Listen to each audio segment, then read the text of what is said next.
faut prendre. Si tu as bien saisi ça, tu n'as plus de problème. Quelqu'un n'a pas dit Amen. Il dit, c'est pourquoi je vous dis, ne vous inquiétez pas en vous demandant, qu'allons-nous manger ou boire? Avec quoi allons-nous habiller?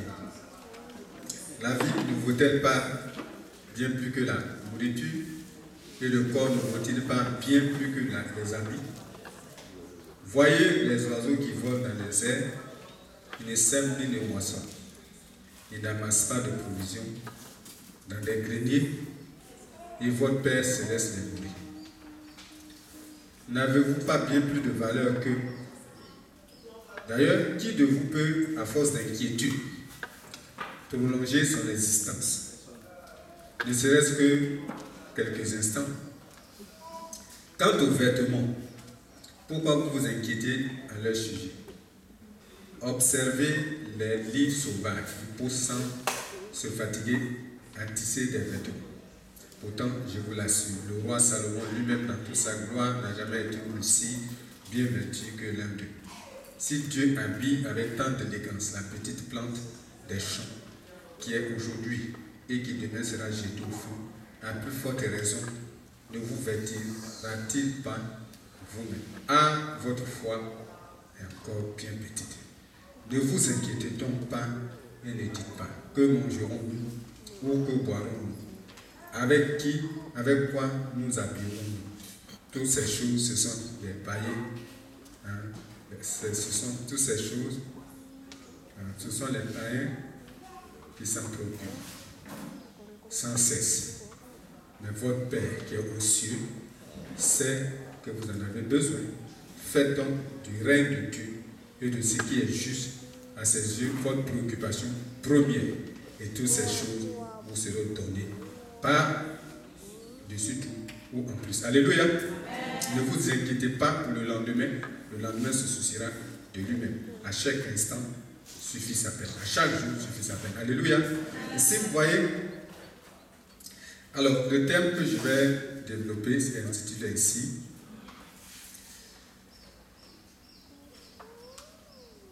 je suis venu pour recevoir. Vous ne l'avez pas entendu. Je suis venu pour recevoir. Tu es venu ici pourquoi? Quand tu ne dis pas avec, tu es venu pour faire quoi? Pour recevoir. Mais avant de recevoir, qu'est-ce que le Seigneur dit? Il dit de faire des affaires de Dieu ta préoccupation première. Amen. Donc, si moi je suis venu pour recevoir des bénédictions, qu'est-ce que je serais prêt à faire? Frère et sœur. Il dit tout ça là, c'est que la nourriture, l'argent, qu'est-ce que tu veux? Qui tu veux? Tu es venu, tu veux quoi? Frère, là où tu es assis là, tu veux quoi? Qu'est-ce qu'il y a dans ton esprit? La nourriture, l'argent, le mariage, donc homme ou femme, le voyage, enfant, voiture. En tout cas, moi, je suis prêt pour recevoir. Et mes mains sont tendues. Est-ce que tu es prêt? Frère, il faut que tu saches une chose. C'est que quand quelqu'un vient dans la présence de Dieu, c'est pour recevoir. C'est tout.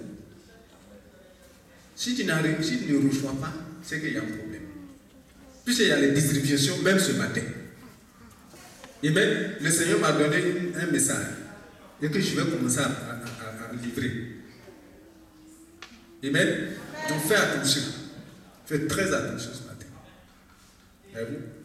Nous sommes dans l'année de la perfection. L'année de la perfection. C'est-à-dire, on est en mars. Non, en avril plutôt. En mai, tu dois être à un autre niveau.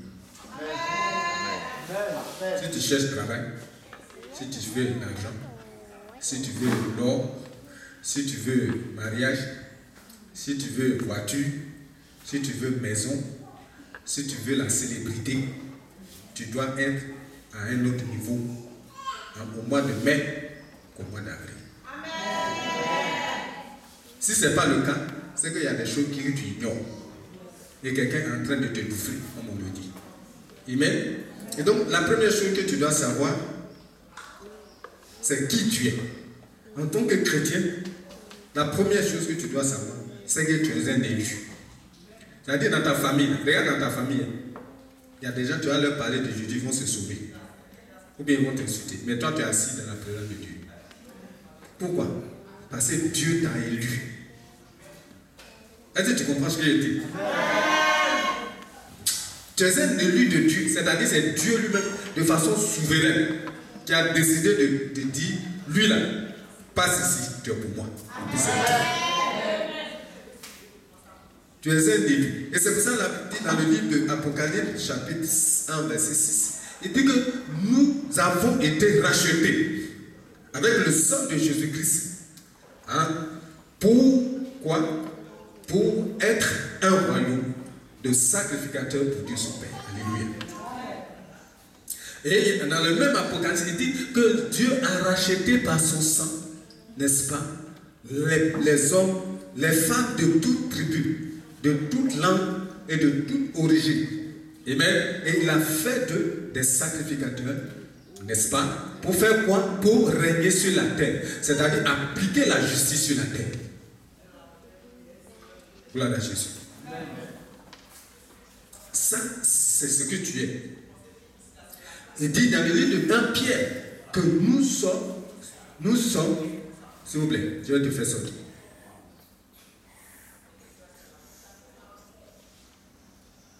Vous arrêtez vos portables. Alléluia. Dans le livre de Pierre, 1 Pierre, il dit, tu es un sacerdoce moyen. Un peuple acquis, c'est-à-dire que Jésus a payé. Amen. Nous, on n'a rien à voir avec le monde. Qu'est-ce qu'on a à voir avec le diable? On n'a rien à voir avec lui. Jésus a payé déjà la dette. Amen. Amen. Si tu ne le sais pas, je te le dis ce matin. Jésus a payé la dette pour nous. Nous sommes un peuple acquis. Acquis par la mort de quelqu'un. Par le sang versé d'une personne. La mort de Christ à la croix, ce n'est pas un conte de fées qu'on raconte aux enfants pour les endormir. Non, c'est une réalité. Les gens ont vu Jésus-Christ faire des miracles, ressusciter les morts et tout ça. Les gens l'ont vu à la croix. Son sang a été versé, c'est une réalité. Amen. Et la Bible dit qu'il a fait ceci pour que toi, tu sois racheté. Donc tu ne peux plus mener une vie de misère. C'est pas possible. Tiens, il y a quelque chose que tu ne connais pas, que je vais t'apprendre ce matin. Alléluia. Le plus difficile, c'est quoi? C'est de sacrifier une personne ou bien de te donner l'argent. Le plus difficile, c'est quoi? Pour Dieu, c'est donner l'argent. C'est donner le matériel. Amen. Alléluia. Mais le plus dur, lui, il a fait. Il dit que tu as été racheté avec le sang de Jésus-Christ. Et Dieu a fait de toi un sacrificateur. Tu es un peuple acquis. Calmez les enfants. Tu es un peuple acquis. Frères et sœurs, il faut savoir qui tu es. Donc tu bénéficies des œuvres de Jésus-Christ à la croix. Pourquoi les sorciers ne peuvent pas nous bouffer? C'est parce que Jésus est mort à la croix et la Bible dit que par sa mort il a anéanti celui qui détient le pouvoir de la mort, le diable. Amen. Est-ce que tu entends ce matin? C'est pour ça que quand nous on parle avec assurance, aucun sorcier ne peut te toucher. Ça n'existe pas. Alléluia. Aucun féticheur ne peut te toucher. Celui qui va essayer de te tuer, lui-même va mourir avant la fin de cette journée où il a pris la décision. Alléluia. Jésus est mort. Amen. Et il est ressuscité. Ce n'est pas un conte de fées. Donc il faut savoir qui tu es. Tu bénéficies, n'est-ce pas, frère, des sacrifices de Jésus-Christ à la croix. Jésus est mort à la croix et il dit quoi? Il a vaincu la maladie pour toi. Alléluia. Si tu es malade, on prie. Dieu peut te guérir miraculeusement. Si tu n'as pas guéri miraculeusement, on va te soigner, tu seras guéri. C'est tout. Amen. Sauf lui-même a signé, il dit ce jour-là, ton papier là, c'est signé. Là, ok. Mais si ce n'est pas ça, non. Amen. Parce qu'il y a un prix qui a été payé pour ça. Il dit le riche qu'il était, il s'est dépouillé, il s'est fait pauvre pour que toi tu sois riche. Frère, moi je suis riche. Amen. Parce que je n'ai pas besoin d'aller voir un marabout, sacrifier l'un de mes enfants pour être riche. Amen. Jésus a fait ce travail. Il y a des choses que moi-même je dois faire. C'est ce que je vais t'apprendre ce matin. Amen. Il a déjà fait ça pour toi. Amen. Donc il faut savoir qui tu es. Si je ne sais pas qui tu es, on va te buffler, comme on le dit. Gloire à Jésus. Tu n'as pas dit Amen. Amen. Et tu bénéficies du service des anges. Les anges sont avec toi quand tu te déplaces. Dans le psaume 91, il dit il enverra ses anges pour te porter sur les mains, de peur que ton pied ne heurte contre une pierre. Alléluia. Et dit aucun malheur ne peut t'atteindre. Aucun fléau ne peut s'approcher de ta maison. Est-ce que tu as entendu ce que je dis ce matin? Ça, c'était le plus difficile à faire pour Dieu. C'est ce que tu es et c'est ce que tu es. Peut-être tu ne le sais pas, je te le dis ce matin. Gloire à Jésus. Il dit l'ange de l'Éternel campe autour de ceux qui le craignent. Amen. Quand Jésus-Christ a été arrêté, il pouvait commander une légion d'anges pour venir ramasser tous ces gens-là pour les jeter quelque part. Mais il n'a rien dit. La Bible dit que c'est comme un agneau qu'on battait, il mourait, il a fermé sa bouche. Et les gens ont commencé à aller dans le coup de pied. C'est à cause de toi. Il se souvient de quoi donc s'il répond là, les gars qui sont derrière, ils vont tous mourir. Alléluia. C'est à cause de toi, il disait rien. Amen. On l'a déshabillé, on l'a habillé d'un manteau de poupée. Les gens crachaient sur lui. Il ne disait rien. À cause de toi. Pour que n'importe qui va se lever et puis dire, lui, d'ici le soir, il ne faut plus qu'on le voit marcher sur la terre. Non, non, non, c'est lui qui prend cette décision dans sa pensée. Avant la nuit, là, lui-même, il va tomber. Alléluia. Est-ce que tu entends ce que je dis ce matin? Jésus a payé le prix pour toi. Il a payé. Frères et sœurs, qui va se lever pour dire que oui, non. Si quelqu'un vient te montrer des sons bizarres, tu dis, oh Satan, tu es un menteur. Ça là, ça n'arrivera jamais au nom de Jésus-Christ. Amen. Et puis on avance. Alléluia. Dieu là, il est fidèle. Et c'est ce que tu dois savoir, frères et sœurs. C'est ce que tu dois savoir. C'est ce que tu dois savoir. Et il ne nous abandonne jamais. Frère, si tu es chrétien, Dieu ne va jamais t'abandonner. Amen. On peut avoir des difficultés. On peut avoir des défis, des challenges. Des fois même tu stresses. Mais c'est pour ça qu'il dit, même quand tu traverses le feu ne te brûlera jamais. Quand tu traverses les eaux ne te submergeront jamais. Et même quand tu traverses l'ombre de la vallée de la mort, ma houlette, je te dis, ça, on peut avoir des difficultés. C'est pour ça que, quelles que soient les difficultés, continue ta route, prie, mets la pression dans la prière. Alléluia. Il ne faut jamais fermer ta bouche, que personne ne puisse te faire peine, frères et sœurs. On peut avoir des défis.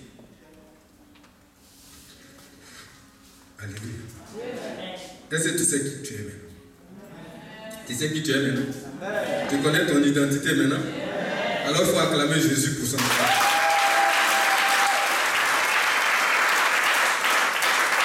Amen. Maintenant tu es connecté. Tu es connecté maintenant. Et la connexion, vous savez, la connexion, là, si tu prends le réseau Orange, il y a un réseau Orange, il y a un réseau Move, non, c'est ça? Il y a un réseau MTN. Mais il y a un réseau qui est au-dessus de tout le réseau et qui prend tous ces réseaux-là et même les met dans sa poche. Ce réseau-là, c'est le réseau de Jésus-Christ. Et vous savez ce que c'est que la puce?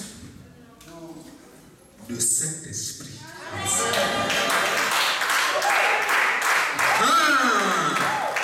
Est-ce que tu es connecté ce matin? Si tu es connecté, tu auras tous les messages dans le système, dans le nom de Jésus-Christ. Tous les messages qui sont.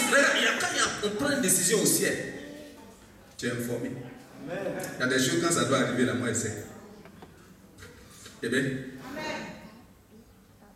si le diable prit une décision dans les ténèbres contre toi, Dieu t'informe. Et tu renverses ça au nom de Jésus-Christ. Après c'est fini. Amen. Parce que quand tu dis le nom de Jésus-Christ et que tu as l'esprit, Jésus va agir. Il est là. Si tu dis son nom sur une situation, il va agir. Amen. Si tu lui fais confiance, il va agir. Amen. Alléluia. Alléluia. Alléluia. Ah, est-ce que quelqu'un peut acclamer Jésus ce matin?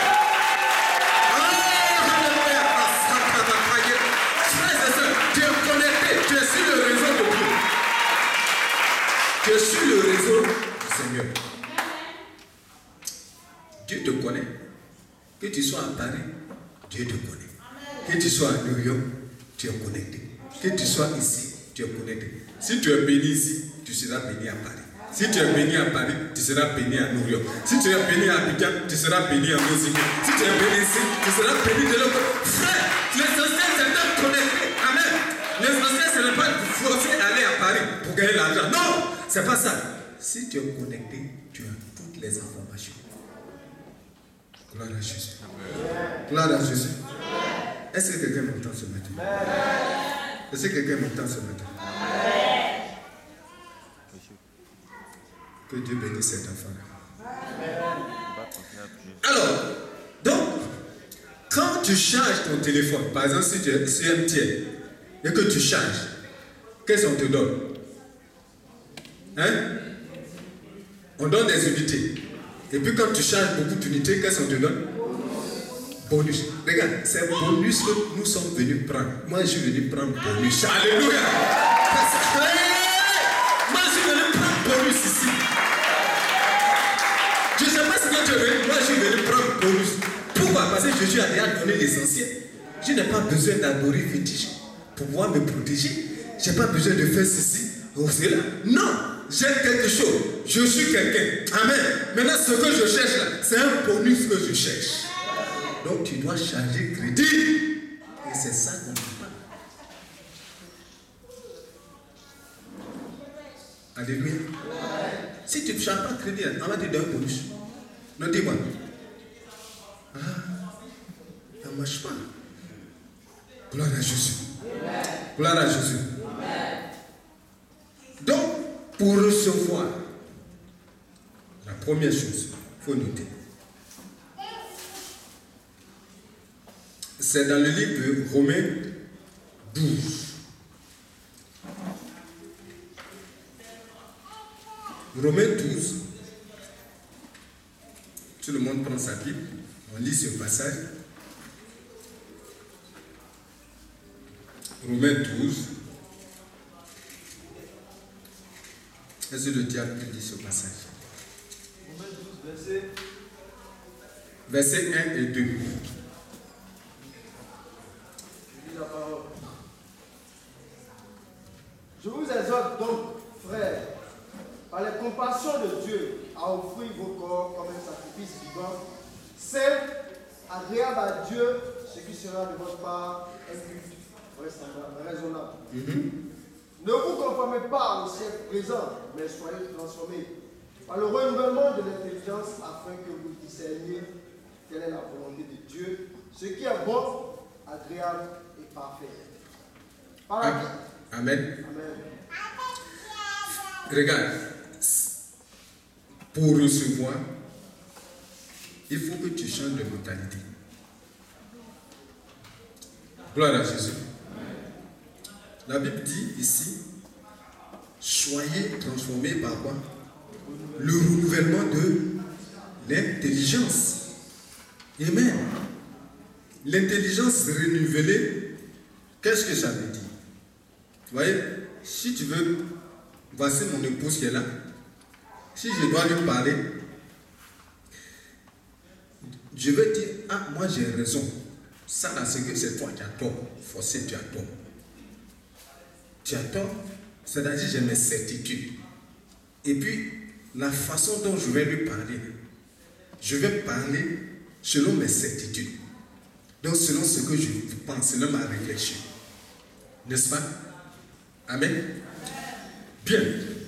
Mais ça, il y a deux attitudes quand je connais. Il y a une seule attitude quand je ne connais pas Christ.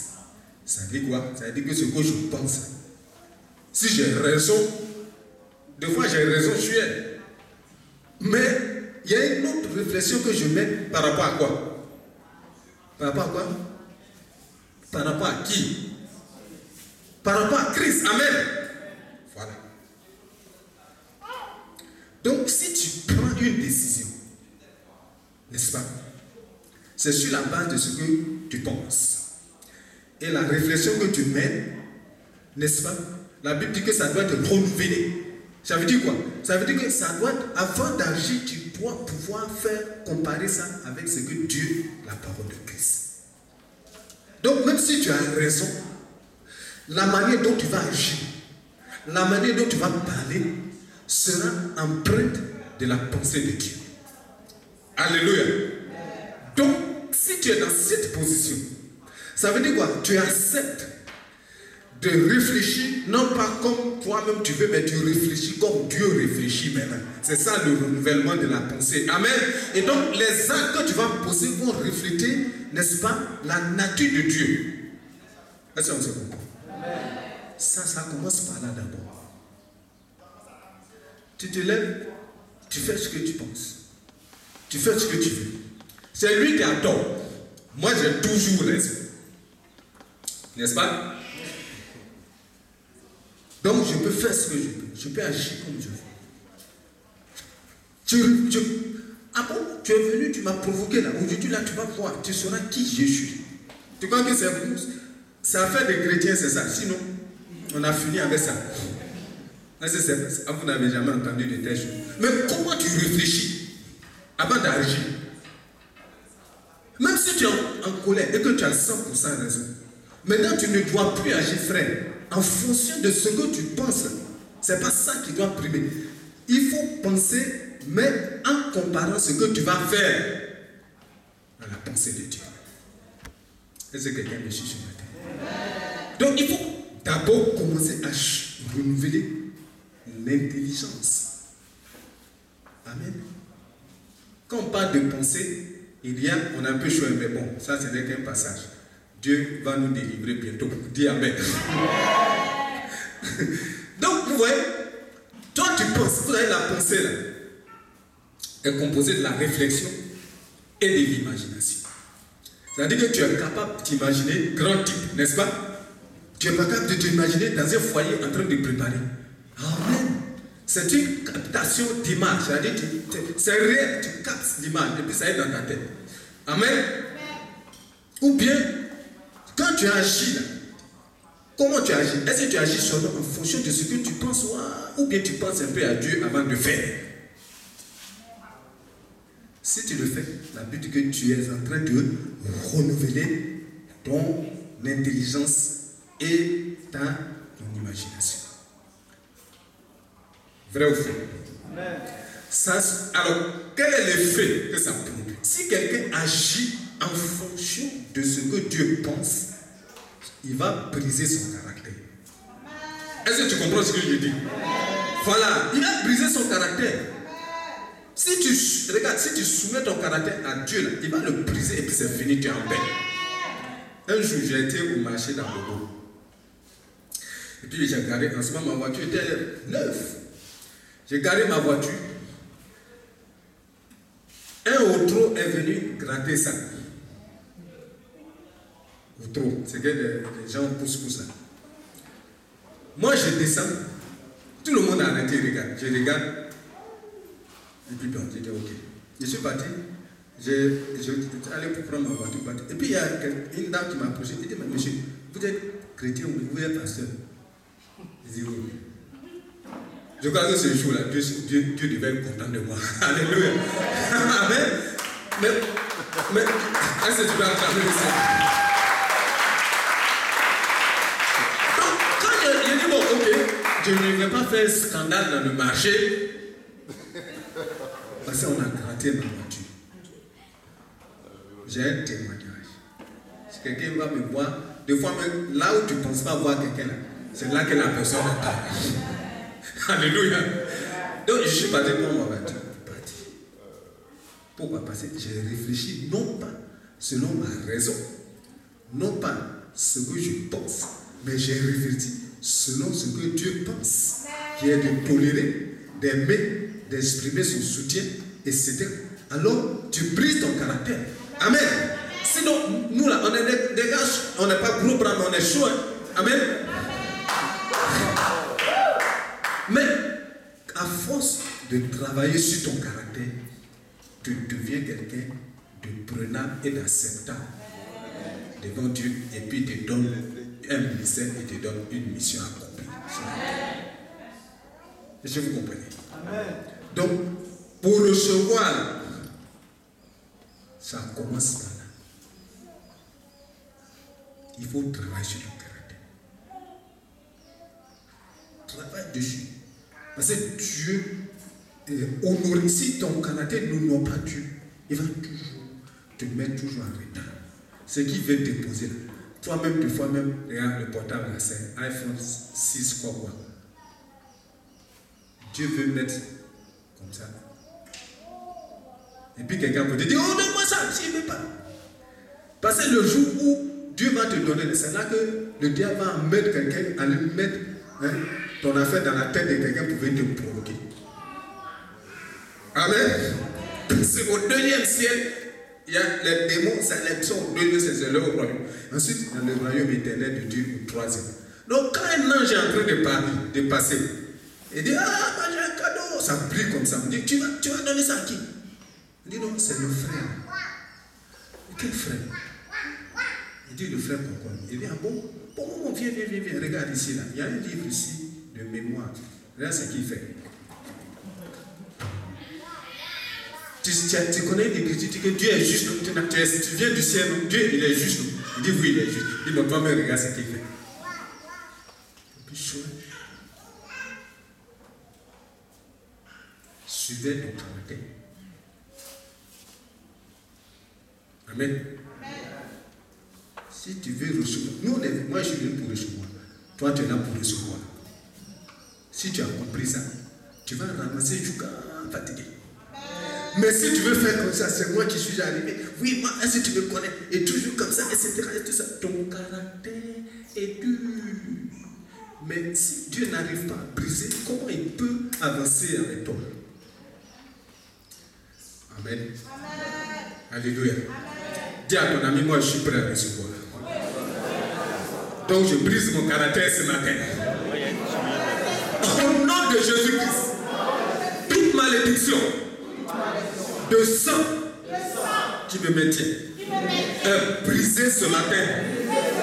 Au nom de Jésus-Christ, tout ce que Dieu a prévu pour moi, je reçois ça ce matin. Au nom de Jésus.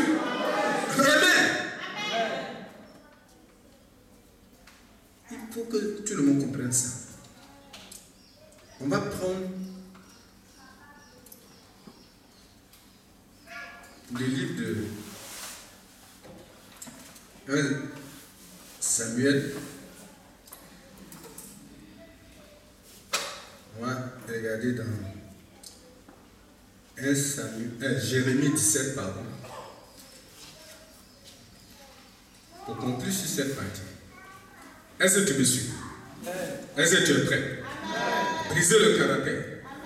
Tu es prêt à réfléchir comme Dieu réfléchit et agir comme Dieu attend de toi.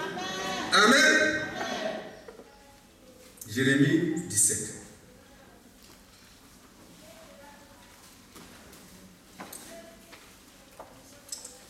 Jérémie 17, verset 5. Tu le lis à partir du verset 5.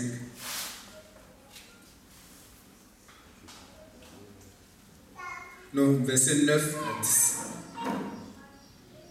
On va raccourcir. Jérémie 17, à partir du verset 9, il dit la parole. Le cœur est tortueux par-dessus tout, et il est méchant. Qui peut le connaître? Moi, l'Éternel, j'éprouve le cœur. Je sonde les reins pour rendre à chacun selon ses voies, selon le fruit de ses yeux. Amen. Est-ce que tu comprends?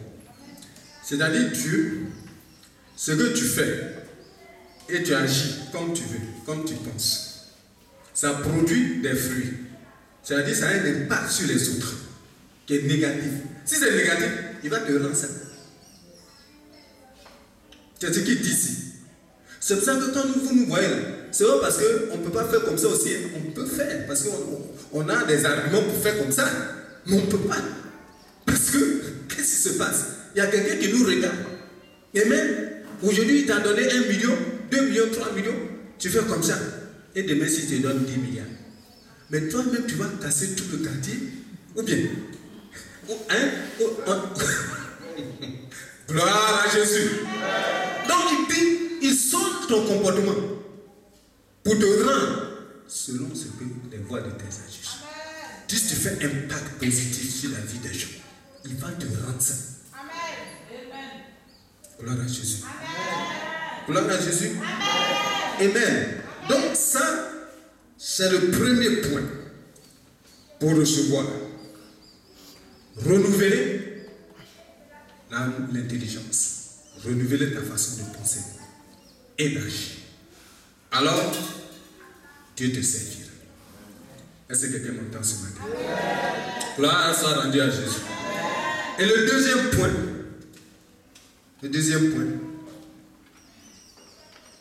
voyez-vous,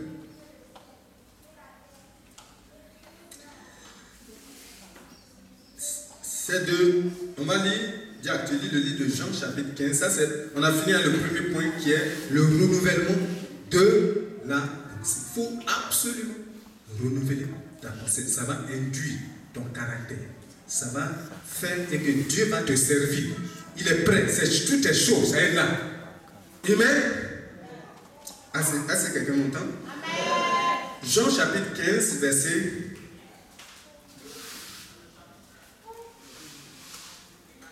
7 et 8. Jean chapitre 15, à partir du verset 7. Si vous demeurez en moi et que mes paroles demeurent en vous, demandez ce que vous voudrez et cela vous sera accordé. Amen. Si vous portez beaucoup de fruits, ainsi que mon Père sera glorifié et que vous serez mes disciples. Gloire à Jésus. Il dit quoi? Il dit que dans la tradition English, comment on appelle ça? Contemporary English Version, comme ils le disent. Il dit que si ma parole fait partie de toi, amen, si tu demandes quelque chose, je vais te donner. Et dans la version Semeur, je vais lire rapidement. Si on n'a pas fini, on va terminer la prochaine fois. Jean 15, on est dans le livre de Jean 15, verset 7 et 8, il dit ici, mais si vous demeurez en moi et que mes paroles demeurent en vous, demandez ce que vous voudrez, vous l'obtiendrez. Si vous produisez du fruit en abondance et que vous prouvez ainsi que vous êtes vraiment mes disciples. Amen. Donc, vous voyez, quand on parle de la parole qui demeure en nous, ça veut dire quoi? Si la parole demeure en toi, ça veut dire qu'elle est dans ton cœur, dans ton esprit. Devant une situation, qu'est-ce que tu vas faire? Tu vas appliquer ce qui est dans ton esprit. Tu entends ce que je dis? Mais si je n'ai pas là, qu'est-ce qui va se passer? Tu vas appliquer toi-même ce que tu penses. Et tu vas me dire, si tu fais comme ça, si tu pries, moi je ne vais rien te donner. Amen. Il dit, si ma parole demeure en toi, et que tu demeures en moi, frère, il ne faut pas te détacher de Dieu. Mais une vie de sanctification, il faut être toujours dans le réseau. Amen.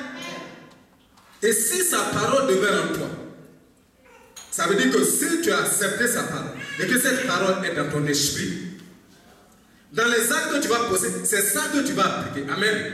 Et si c'est le cas, il dit, si tu pries, moi je vais te donner. Tu entends ce que je dis ce matin? Amen. Maintenant, il dit, porte du fruit. Il te donne un exemple. Pour libérer regarde, la bénédiction, elle va libérer ce matin sur la vie de quelqu'un ce matin. Alléluia. Est-ce que tu entends ce que je dis? Il dit, porte du fruit. Porte du fruit. C'est une parole qui te donne. Porte du fruit pour te servir. Porte du fruit pour que je puisse te donner. Allez. Amen. Donc, dans le livre de porter du fruit, ça veut dire quoi? Je ne vais pas manger pour dire que oui, un jour on va voir le pasteur, il y a des mangues qui sortent de ses cheveux, on ne sait pas. Ou bien des raisins, on dit, ah, il porte du fruit. Non, ce n'est pas de ça qu'on parle. Amen. Par exemple, si tu fais du commerce, et puis on dit le commerce est fructueux, ça veut dire quoi? Ça veut dire que ça marche. Voilà. Donc, quand Dieu te donne quelque chose à faire, il faut le faire pour que ça marche. Oh, tu n'as pas entendu ce que je dis. Il y a quelqu'un qui est prêt à servir ce matin au nom de Jésus-Christ de Nazareth. Il dit, fais pour que ça marche. Prends du fruit. Quand tu prends du fruit et que ça marche, il faut que tes fruits demeurent. Ça veut dire quoi? Ça veut dire qu'il faut que tu fasses un impact sur la vie des gens. Regarde, la soeur, la chef de famille. Si elle le fait bien, les gens ne vont jamais l'oublier. Ça veut dire qu'elle le fait bien. Et puis, c'est un produit du fruit. Elle dit, ça marche. Et puis, elle fait un impact sur la vie des gens. C'est-à-dire qu'elle pose un acte qui touche le cœur de la sœur. Elle va jamais oublier. C'est ça le fruit qui demeure. 10 ans après, quand cette sœur, même si elle n'est pas ici, elles vont se rencontrer dans les rues de New York. Elle va dire, voilà la maman là. Et ce qu'elle m'a fait, c'est que le fruit demeure. Et Dieu dit, si tu fais comme ça, tout ce que tu vas demander, il va te donner. Tu n'as pas entendu ce que je dis. Alléluia. Est-ce que tu es prêt à porter du fruit? Alors on va le lire dans le même livre, Jean chapitre 16, 15, là, au verset 16. Verset 16, Jean 15, 16. Jean 15, 16. Encore un peu de temps, et vous ne verrez plus, et vous ne me verrez plus. Et puis encore un peu de temps, et vous me verrez, parce que je vais au Père. Jean 16. 17. Combien c'est 15? Voilà, Jean 15, 16. C'est ça, tu lis là? Non. Je lis Jean 15, 16, on est dans le 15. Ce n'est pas vous qui m'avez choisi, mais moi, je vous ai choisi. Et je vous ai établi, afin que vous alliez et que vous portiez des fruits. Et que votre fruit demeure, afin que ce que vous demanderez au Père en mon nom, il vous le donne. Est-ce que tu entends? Ça veut dire quoi? Ça veut dire que des fois, nous on se comporte d'une certaine manière. Dieu même, tu vois, il est fâché, puis il ne regarde plus. Il faut ça ne sort pas la peine. Tu ne connais pas ton identité. Jésus a été sacrifié à cause de toi. Et puis, toi, tu te dis non, bon, écoute, de toute façon, moi je peux faire ou je ne peux pas faire. Mais tu fais pour qui? Tu es connecté dans le réseau du pasteur. Si moi j'établis, je dis, mon frère, fais ce travail. C'est Dieu qui me met à cœur de te dire de faire. Si tu ne fais pas, qu'est-ce qui va se passer? Tu n'as pas affaire à moi. Tout ce que tu mets de ton esprit, c'est communiquer au ciel. Est-ce que tu comprends? Amen. Mais dans ta pensée, tu dis que c'est pour le passé, donc on va faire. Non, tu te trompes. Amen. Tu te trompes, frère. Amen. Le passé n'a plus rien. Nous, on est là pour être utilisé pour perfectionner les sens. C'est-à-dire de dire ce que je suis en train de dire ce matin. Après, je quitte un milieu là. C'est entre toi et ton Dieu.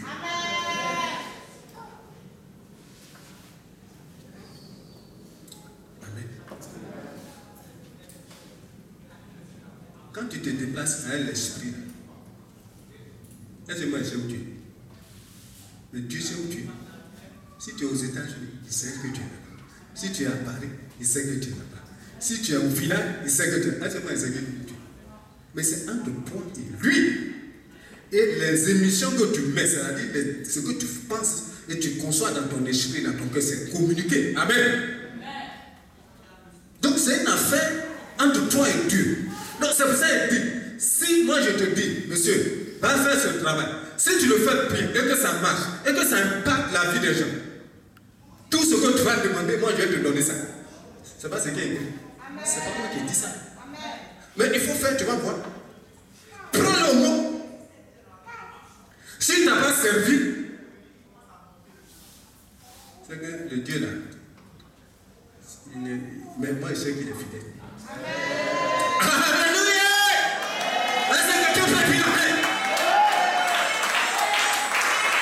Donc, quand on dit qu'il y a le travail de Dieu, on a fait des familles, mais c'est un travail, c'est une bénédiction que tu as eue.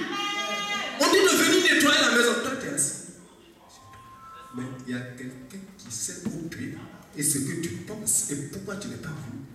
Si c'est des motifs sérieux, il dit ok, ça. Mais si c'est des motifs fallacieux, il sait aussi. Moi je ne sais pas, je ne sais rien.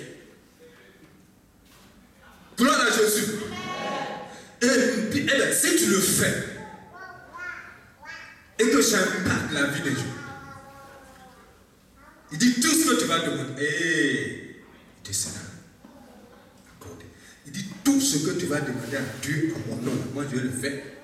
Est-ce que quelqu'un me passe? Frères et sœurs, pour recevoir, c'est pas mon problème. En tout cas, moi je suis venu pour recevoir. Donc je suis prêt à casser mon caractère.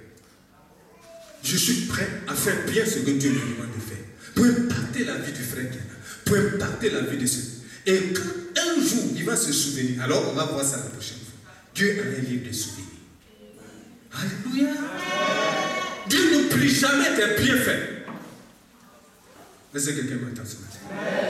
Donc, si on a fait par exemple des familles, si tu es dans une famille, travaille. Il faut travailler pour que tu impactes la vie des autres. Dieu va, quand tu pries, Dieu va il va écouter, il va te répondre. Alléluia. Mais on nous a trompés pour dire non, on va prier et puis Dieu va nous. Il va exercer comment? Il dit, regarde, on va voir l'aspect prière et l'aspect souvenir. Il dit, ne vous inquiétez de rien, mais en toutes choses, dans Philippiens 4, verset, n'est-ce pas, combien? 6. Il dit, ne vous inquiétez de rien, mais en toutes choses, faites connaître vos besoins à Dieu. Par des prières, par des supplications, Seigneur, donne-moi. En tout cas, j'ai besoin de cette situation. Il me faut ça, Seigneur. Oh, Seigneur, j'ai besoin de ça. Supplie le Seigneur. Tu vois, si je m'en vais voir ma femme, je dis, maman, donne-moi ce sac. Maman, donne-moi ce sac. Maman, donne-moi ton sac. Maman, donne-moi ce sac. Pardon, j'ai besoin de ça. Maman, pardon. Est-ce que c'est la même chose? Je suis en train de la supplier. Si tu as te dit que tu vas supplier Dieu, il dit. Mais quand tu fais ça, avec quoi? Des actions. C'est des actions de grâce qu'on a fait. Sinon, nous tous, on serait riches. L'année prochaine, tout le monde va gagner la touche. Amen. Non, je ne suis pas en train de m'amuser. Si on le fait, ça va impacter les gens. Et puis, toi, l'église va commencer à s'éteindre. Parce que les gens qui sont dedans produisent des fruits et leur esprit impacte. Vous allez voir ta voiture garder ici. Parce que quand tu vas prier, elle va te donner. Va dire la soeur, là, c'est une soeur. Elle travaille, elle produit du fruit. Et puis elle impacte la vie des autres. Donne-lui. C'est quoi voiture pour Dieu? C'est l'argent pour Dieu, c'est gloire à Jésus. On va continuer la prochaine fois. Personne n'est tête à prier. Prie le Seigneur. Tu vas dire, Seigneur, ce matin, je voudrais que tu touches mon cœur et que tu m'apportes ton soutien pour que mon caractère soit brisé, mon caractère soit modéré. Seigneur, donne-moi la capacité de travailler, de bien faire, d'impacter la vie des autres. Prie le Seigneur. Fais cette prière ce matin. Dieu va t'écouter. Prions le Seigneur bien-aimé.